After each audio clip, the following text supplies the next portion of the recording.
আরেকদিন বলবেন কিভাবে? আজকের কথা আরেকদিন বলবেন। না না, কথা তো আজকে আজকে আজকে যদি সাহস থাকে তাহলে আজকে বলবেন। যদি বলতে পারেন আজকেই বলতে পারবেন, পরে বসেন বসেন, ভয় পাওয়ার কি আছে?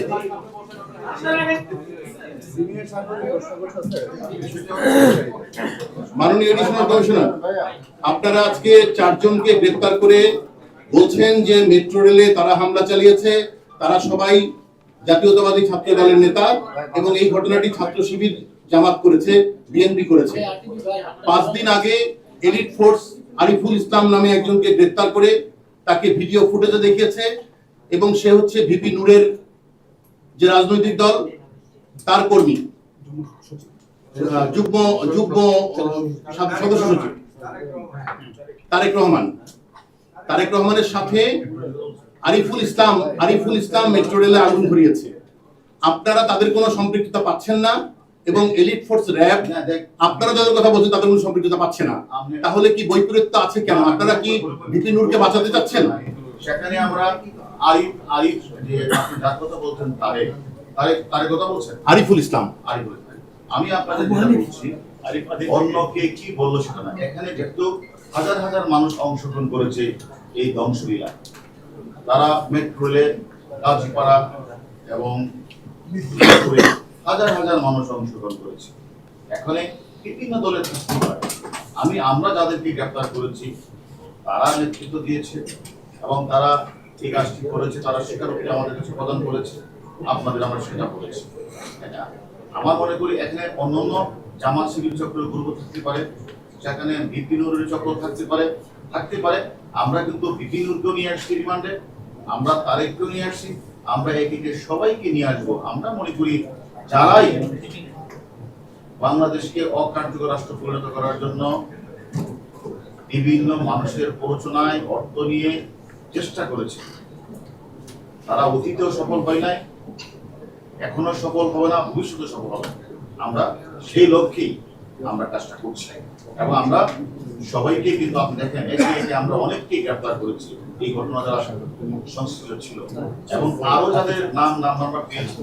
আপনাদের আমরা কথা দিয়েছিলাম আমার পুলিশ ভাইয়ের উপরে যারা হামলা করেছে, হত্যা করেছে, তাদেরকে আইনের আওতায় নিয়ে আসবো। আমরা কিন্তু অনেককে নিয়ে এসেছি। আমরা সাধারণ মানুষকে যারা পিটিয়ে ঝরিয়ে হত্যা করেছে তাদের অনেককে আমরা কিন্তু আইনের আওতায় নিয়ে এসেছি।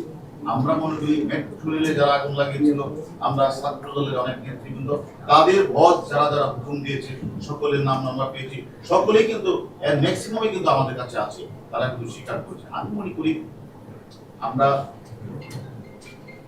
একটা গণতান্ত্রিক সরকার ব্যবস্থায় যারা উঠা আন্দোলনের নামে অরাজকতা সৃষ্টি করতে চায়, আমরা বাংলাদেশের সাধারণ নাগরিক হিসেবে তো আপনারা ছাড়তে পারেন না, আপনারা তো ছাড়তে পারেন। যারা এই কাজটা করেছে আপনারা কিন্তু সাধারণ জনগণ হিসেবে আপনারা তাদেরকে ধরার এখতিয়ার আপনাদের আছে।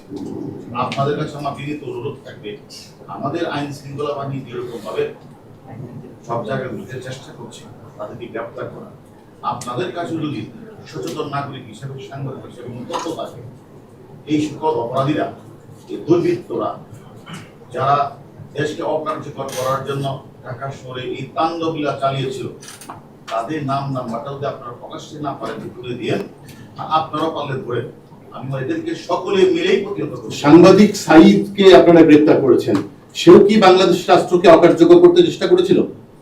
আমরা তদন্ত করছি। আরেকটা বিষয় বলি যে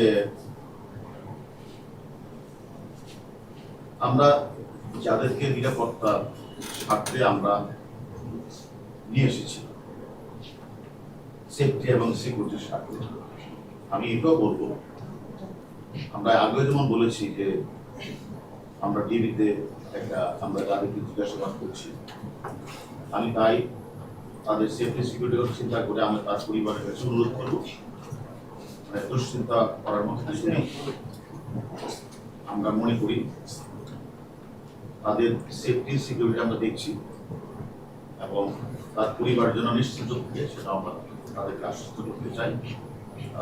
এই নিয়ে কোনো চিন্তা না